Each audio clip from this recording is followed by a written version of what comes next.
Some call it virtual insanity, but the fact that the Washington Commanders are going to embrace virtual reality training for quarterback Jayden Daniels is a very good thing for the quarterback's development. That and more on today's episode of Locked On Commanders.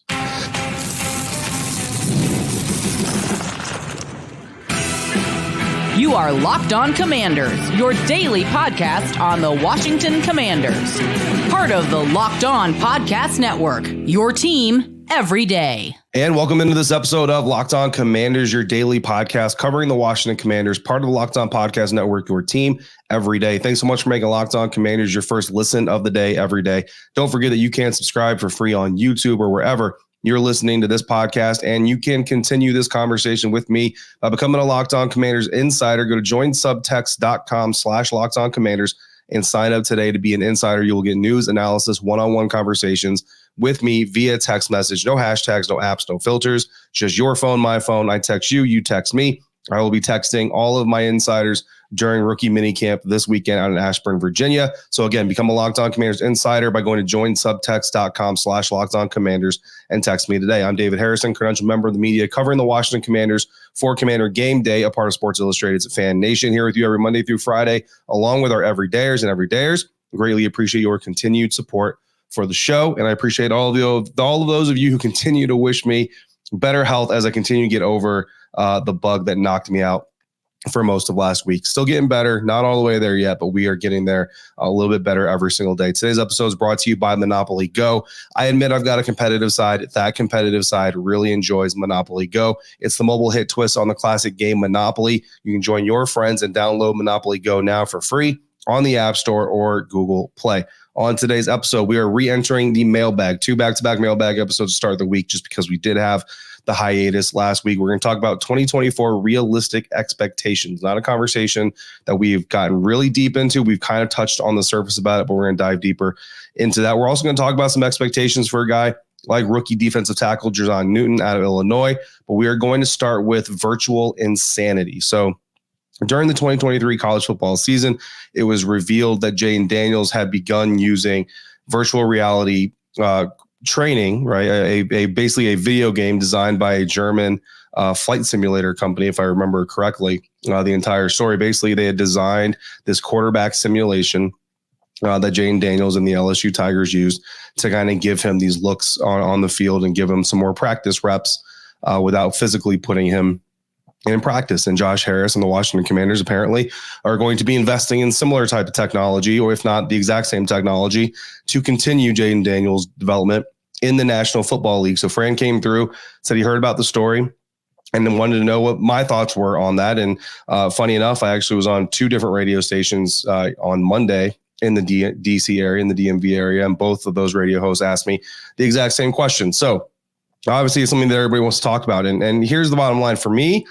Anytime you can get a quarterback more reps, you're doing it. You want to take advantage of that, right? But there is this thing in training where, quantity is not necessarily quality, right? And we've all had that conversation of quantity over quality and all those things. And it's not necessarily the amount of training you do, it's the quality of the training you do. And there's actually this whole big study about it. It's interesting because it takes me back to my military working dog days and my canine training days and understanding that, 4 hours of training is not necessarily better than 2 hours of training, depending on the type of training you're doing and the effectiveness of that training. So that's really where the virtual reality kind of comes in, right? Because the reason I'm in support of using virtual reality, and the reason specifically with Jayden Daniels here in this situation, is it apparently has already seemed to have had an impact on his game. Now, how big of an impact and all that stuff, you'd have to ask Brian Kelly and you'd have to ask the quarterback himself. And I'm sure that when we get to talk to him at the rookie minicamp this weekend, it'll probably come up and it's probably something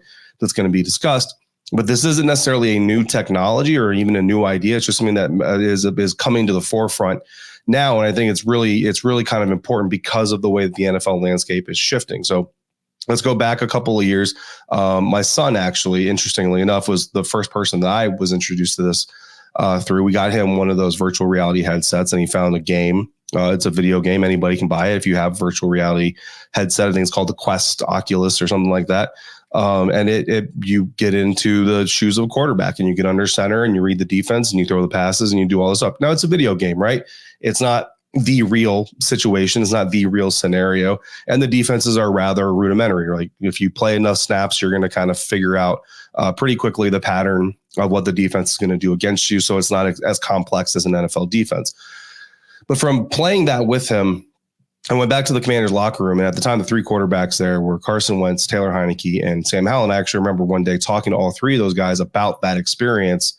And Carson hadn't heard about it. Taylor had heard about it. Sam had used it. So like differing levels of knowledge that kind of shows you how relatively new this really is to this landscape here. That someone even, Carson Wentz, he's not the spring chicken or rookie, but he hasn't been in the NFL, all that long. But they all kind of saw the value in potentially reading the reads. And Sam had even actually said that he had used it at an event or something. I think it was like a rookie symposium type of deal where they actually uploaded an actual defensive look into the VR headset. So when he was wearing it and was, taking the virtual snap, the defense he was seeing in front of him was an actual defensive look that defense for whatever team it was that he was, quote unquote, going against would give or had given in previous situations.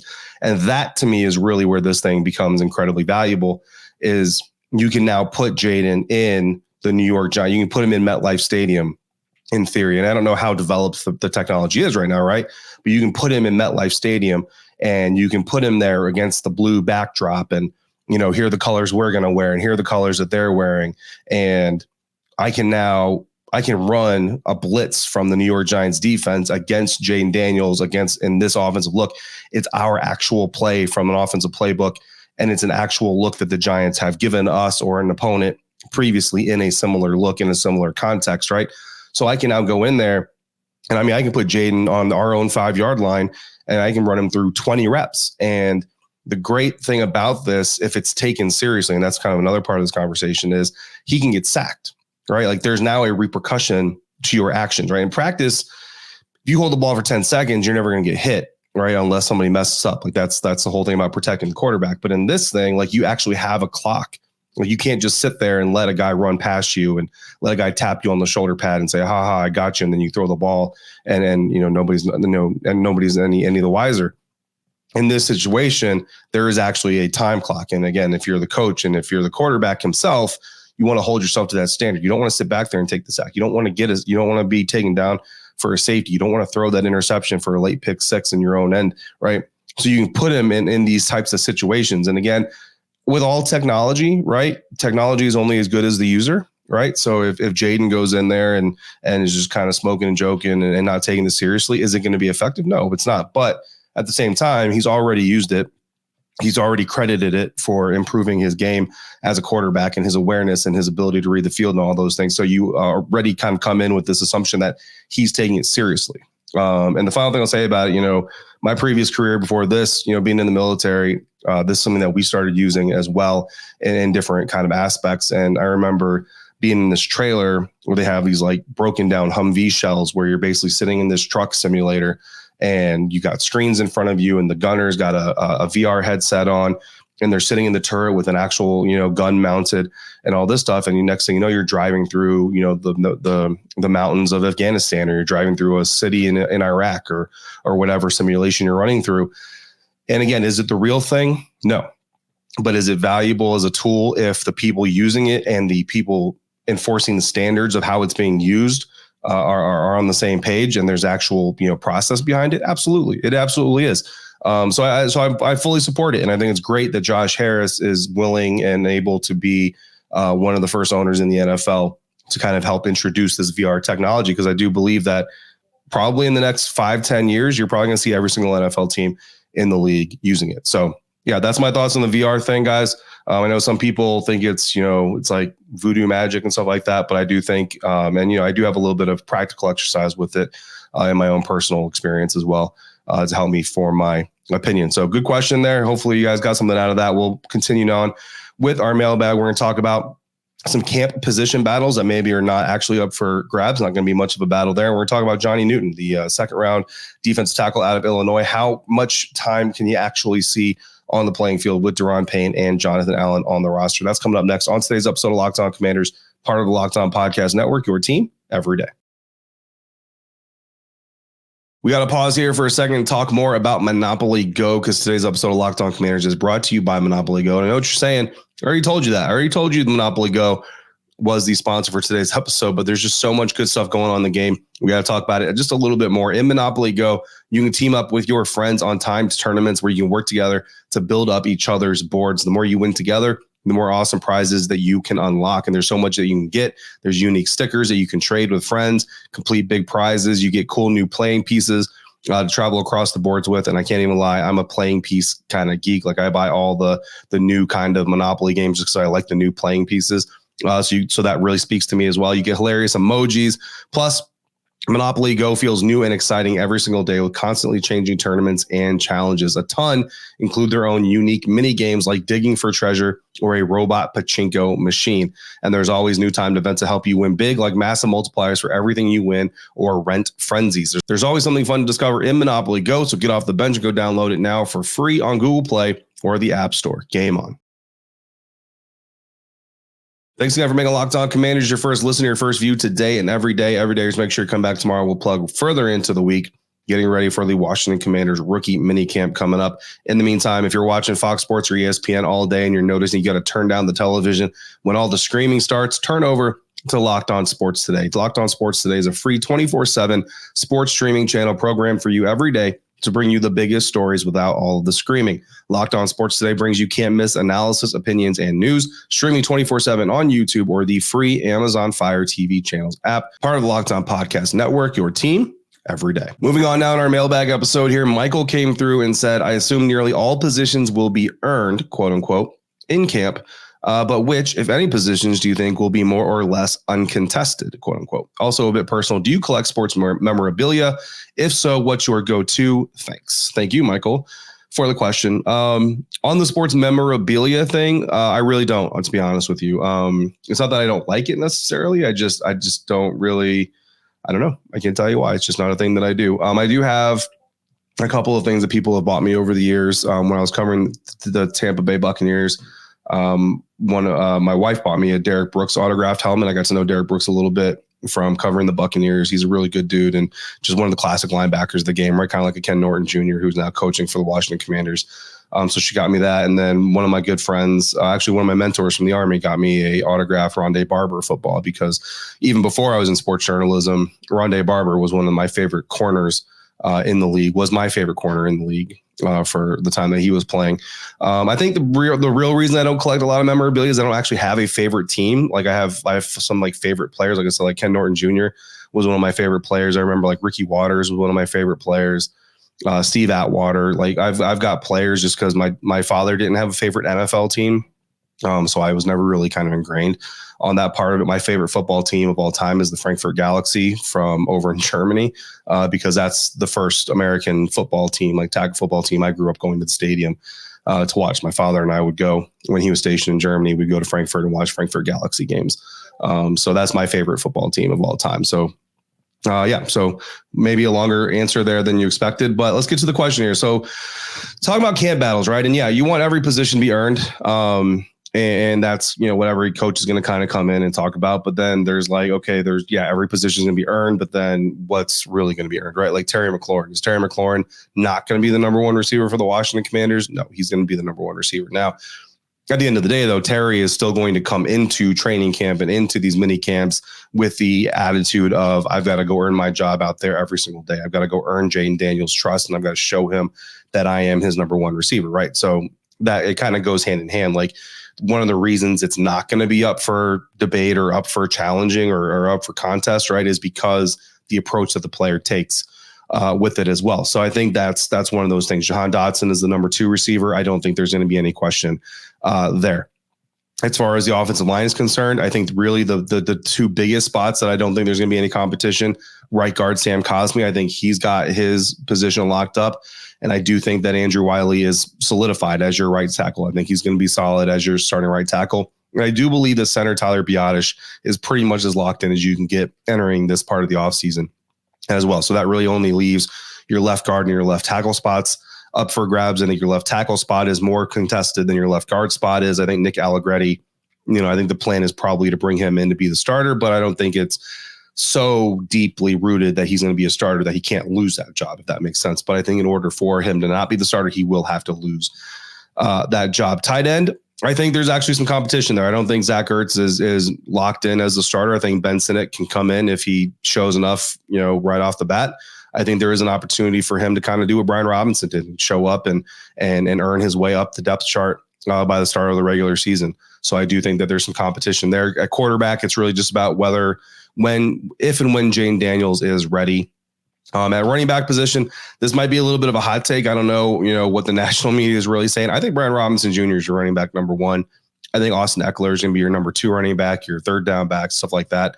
I don't think Austin Eckler is going to come in and be the RB1. I think that's still going to be Rob's job. Maybe I'm wrong there, but that's just the vibe that I get and that I have. On the defensive line, I think Dorrance Armstrong, Cleveland Farrell, Daron Payne, Jonathan Allen, I think they're all solidified there. Again, if any of those guys doesn't start, it's going to be because they lost that job. And I don't know that, outside of, I think Cleveland Farrell is probably the guy that is most, if I had to predict one of those guys to maybe not be that starter, I think it would be Cleveland Farrell. In the linebacker position, I think your two or three first linebackers on the field. Bobby Wagner is solidified, Frankie Louvu, Jamin Davis. Those are your top three linebackers. I don't think that's really going anywhere. Cornerbacks. I think cornerback is really where the biggest competition is going to be. I think that there is room there for Michael Davis, Benjamin St-Juste, Emmanuel Forbes, Noah Igbenogany. You know what I mean? I think Chigozie Anusium, the undrafted free agent out of Colorado State, I think he's really interesting. I don't want to go as far as to say he might be a starting outside corner by the start of the regular season, but I'm very interested to see what he brings to the table as well. And then I think your safeties are pretty much solidified for the most part. I think Derek Forrest, if he's healthy, is back there, and Jeremy Chin is your other safety as well. And then Mike Sainer still is in there as your nickel along with Quan Martin. So maybe there's a battle there between those two. If Quan's not going to be your starting free safety, then obviously there could be a competition there for who's going to be the main nickel on the field and who's going to be kind of that backup nickel or when they go into a smaller, reduced kind of a dime formation thing like that. So that's where I think kind of the position groups sit right now entering this part of the offseason. Again, things can change as we go through. I mean, I remember rookie camp, what was it, 2-3 seasons ago now, right? Cole Turner just blew the lid off the dome on the indoor facility there in Ashburn and just became a superstar kind of overnight and a fan favorite. So that's where I kind of view all the position groups right now. Steven came through and also asked if Jer'Zhan Newton has enough talent to get some serious playing time. And if so, could he be the second string defensive tackle? And yeah, I think that's really where the defensive tackle, like I said, I think the defensive line is pretty much solidified, but I think the battle there is for those second reps. And I think when you look at Fedarian Mathis, you look at Jer'Zhan Newton, honestly, I kind of view them as different types of defensive tackles anyway. I view Fedarian Mathis as more of the kind of, hole plugger, nose tackle type of dude. And Jer'Zhan Newton is more of your kind of 3-tech guy. So I don't know that they necessarily play the same style of ball, but when you look at the Dallas Cowboys defense and you go specifically to last season, 2023, right? There were 3 defensive tackles that led the Dallas Cowboys defense in snaps. There were Oso Odighizuwa, who played 59% of the snaps, and then Jonathan Hankins, who played 351 snaps, 32% of the snaps, and then Chauncey Goldston, who played 28% of the defensive snaps. They don't use a lot of defensive tackle looks, right? But I really think that Oso Odighizuwa, I think when you look at Johnny Newton, you see more Oso Odighizuwa. Now, I think you also see Daron Payne in there. So that's where I kind of look at it. But I think that it's realistic to think that Johnny Newton could play about 30 to 40% of the snaps in his rookie season. Now, is that worth a second round pick? I mean, I think some people will get frustrated because obviously if he's on the field 30 to 40%, he's off the field 60 to 70%. But really, again, it's kind of that quality over quantity conversation. Plus, I think when you look into the future, which we'll talk about here in a little bit as well, understanding that Jonathan Allen's contract situation opens up the door for him to not be a part of this team in the very near future, relatively very near future. I think that's important to remember as well. So I think this is partially a this year play, but also partially a look into the future in case Jonathan Allen is no longer a part of the team. So I do think that Jonathan Allen will get some, I guess, serious playing time. What dictates serious playing time, right? Because again, that 30 to 40% of snaps could be very valuable depending on the situation that they're playing in. So, and again, and this is all before we've even seen them on the field as a team right now. That question coming from Steven. So good question. Everybody, we got one more segment coming up in this mailbag episode. We're going to talk about expectations for this season as a reporter observing this team. And what about Braden Daniels? A lot of people want to know what is up with the second-year offensive lineman. That's coming up next on today's episode of Locked On Commanders, part of the Locked On Podcast Network, your team every day. And today's episode of Locked On Commanders is brought to you by FanDuel. It's winner take all time in the NBA and the NHL. And FanDuel is giving you a shot to bring home a big win of your own. Right now, new customers, you get $150 in bonus bets with any winning $5 bet. That's $150 to bet on spreads, money lines, player props, and more. The Minnesota Timberwolves took the first two games of their series against my Denver Nuggets, and they now have a 2-0 stranglehold on that series against the defending NBA champions, and they're going to Minnesota for 2 games now. It is dire straits for my Denver Nuggets. I'll tell you what, the Timberwolves are now minus 700 favorites to win that series and plus 292nd favorites to win the NBA Finals. The Boston Celtics are still the number 1 favorites at plus 100 odds, and the Nuggets odds have plummeted all the way down to plus 1,500. So visit FanDuel.com/locked on and make every playoff shot count. FanDuel, America's #1 sportsbook. Wrap it up today's episode of Locked On Commanders. Again, thank you for making Locked On Commanders your first view or your first listen today and every single day. We got 2 more questions to talk about here before we wrap it up. And we're going to start with Trevor, who asks, does Braden Daniels even make the team? And it's interesting this offseason because there is this wide berth of Braden Daniels thoughts going on in the Commanders fan base. And it's really kind of intriguing because I've had some fans, or I've just at least seen some fans talk about Braden Daniels potentially competing for the starting left tackle job. And then there's other fans, and Trevor's not alone here, who wonder if Braden Daniels even is on the roster by the end of training camp. Like, it's just such a wide spread of wonderment. And here's the best way I can answer this question and be respectful to Braden Daniels himself, because he's a good dude. I've talked to him. He's a good young man. Don't want to disparage him in any way, shape, or form. Yes, I think he's going to be on the roster. No, I don't think he's going to compete for the starting left tackle job. But the thing to remember is I haven't seen him take a practice rep in 8 months. I think it's been like 8 months since we've seen him take a practice rep, right? So there's a lot of unknowns here, right? And he was injured. How much was he able to do? How much has he been able to do? And all the stuff that he has been able to do physically has been behind closed doors. It's not something that any of us are privy to. So it's not something that I can really accurately tell you, here's what I expect out of Braden Daniels. What I can tell you, and what I have told you on the show, what I've been pretty steadfast on, is seeing him on the practice field when he was healthy, last training camp, preseason, all that stuff. It just doesn't look like a tackle to me. He looks like a guard. And I say that not to be disparaging about Braden. Like, I don't think that's Braden's problem. I think that's a coaching problem. I think that I hope this coaching staff, I hope offensive line Bobby Johnson, and again, I'm assuming I'm right here when I say this, right? And I could be wrong. But if I'm right, I hope Bobby Johnson sees that as well, moves him inside to guard, give him some burn there, and let's see what the young guy has got, because I do like the kid from the amount of time I've talked to him.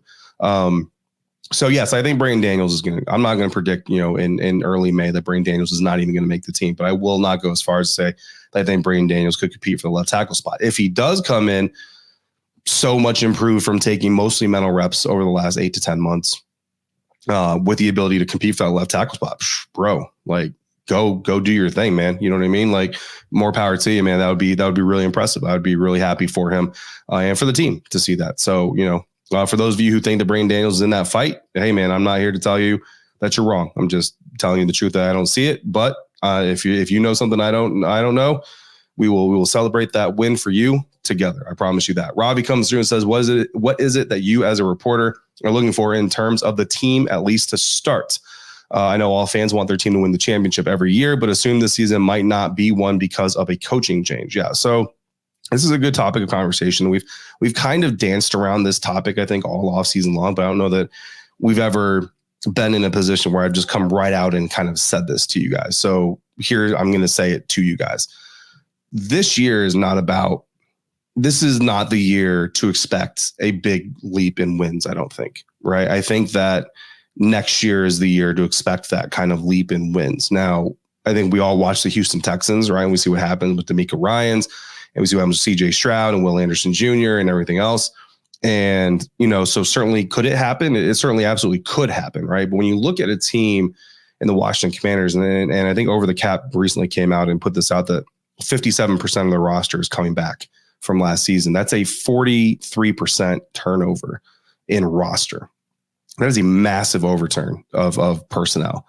And you talk about the ultimate team sport, right? This is a game where, you look at, the most physically gifted player in the NFL is not always winning the championship. The most talented quarterback in the NFL is not always winning the championship. This is a ultimate team sport. It's got to happen on all three phases.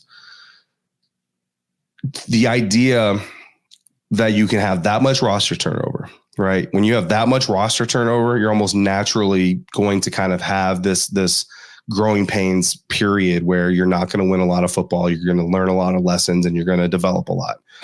Then you have a new coach. That also usually brings a growing pains. There's a runway there that you've got to travel down, and you've got a new quarterback. That also brings in its own expectation of there being a runway that you've got to travel. Oh, by the way, that quarterback is a rookie. So you've got the four pillars of when you look at an NFL franchise and say, what are the things that will create a little bit of a drag in the acceleration of the franchise? Roster turnover, new quarterback, young quarterback, new coach. Those are like your main four things. This team has all four of them. So could they catch lightning in a bottle? Absolutely. It could happen. And I personally hope it happens. Like I would love to sit in whatever FedEx Field is going to be called now with you guys and celebrate that with you. But should you expect it to happen? I would say no. But at the same time, you guys, like every day, as you've heard me say this, I'm a hype season guy. I love hype season. You know what I mean? So if you're out there and you're talking about Super Bowl parades right now, I don't want to harsh that high. You know what I mean? I want you to ride that as long as you can. So by all means, go out there and get your parade tickets ready. You know what I mean? But we'll talk more about that when the season schedule comes out. That should be coming out any day here now this week. And then once that comes out, we'll sit down and you know how we do, guys. We'll sit down, we'll look at all the matchups, and we'll do a little bit of a rudimentary prediction, and then we'll do another one before the regular season, and we'll continue all those things. But I think really what the expectation for this team, Ravi, is to form an identity, to not to just form. I think the identity has been formed, right? Like the coaching staff knows what the identity is. Now you need to see the team embody that identity. And I think that's something that we've been missing a lot in Washington Commanders football is you hear the message from the coach and the coaches, and they say one thing: here's how we want to play football. Here's what we want to go out and do. Here's the team that we want to be. But then you watch the product on the field on Sunday, Thursday, or Monday, and it's not that. So I think that's really the first expectation here is see a team that models what the coaches say this team is going to be. Because if you have that, then you at least have the communication lines open and they're clear and they're effective. And that's the first step, right? So whether you get a Houston Texans type of turnaround, and I will say this too, we'll talk about this more, I'm sure, but the Houston Texans also play in a much different division than the Washington Commanders do. Like the Dallas Cowboys are not playing in the AFC South. The Philadelphia Eagles are not playing in the AFC South. You know what I mean? Like let's don't forget that, the Tennessee Titans, the Jacksonville Jaguars, the Indianapolis Colts are not necessarily the juggernaut. I don't say juggernauts, but they're not even as good as the Dallas Cowboys and the Philadelphia Eagles, I would venture to say. So I think that matters as well. I'm not trying to take away from what the Houston Texans did. It was still great. So those are kind of my expectations. The first step is get the product on the field to match what the coaching staff is saying they want it to be, to answer the question. So great mailbag episode, guys. Another awesome mailbag. Commanders fans, you continue to impress me. Every time we do a mailbag, you guys bring really great questions. So coming up tomorrow, we'll talk more about the Washington Commanders. We'll talk more about expectations for rookie minicamp leading up to it. Candy Waller of Bowie TV just recently shared an answer from Dan Quinn on what he expects out of Jayden Daniels at rookie minicamp this weekend. We will talk more about that as well. In the meantime, if you got other questions or comments, just throw them in the YouTube comment section or text me directly by becoming a Locked On Commanders insider at joinsubtext.com/LockedOnCommanders. Don't forget to check out Locked On Sports Today, the first ever 24/7 live streaming sports channel on YouTube. And as always, thank you for making Locked On Commanders your first listen of the day, every dayers. Thanks for coming through on a regular basis like you do. Until we speak again, if you're out and about, please be safe, be kind, and I'll see you next time for another episode of Locked On Commanders, part of the Locked On Podcast Network, your team every day.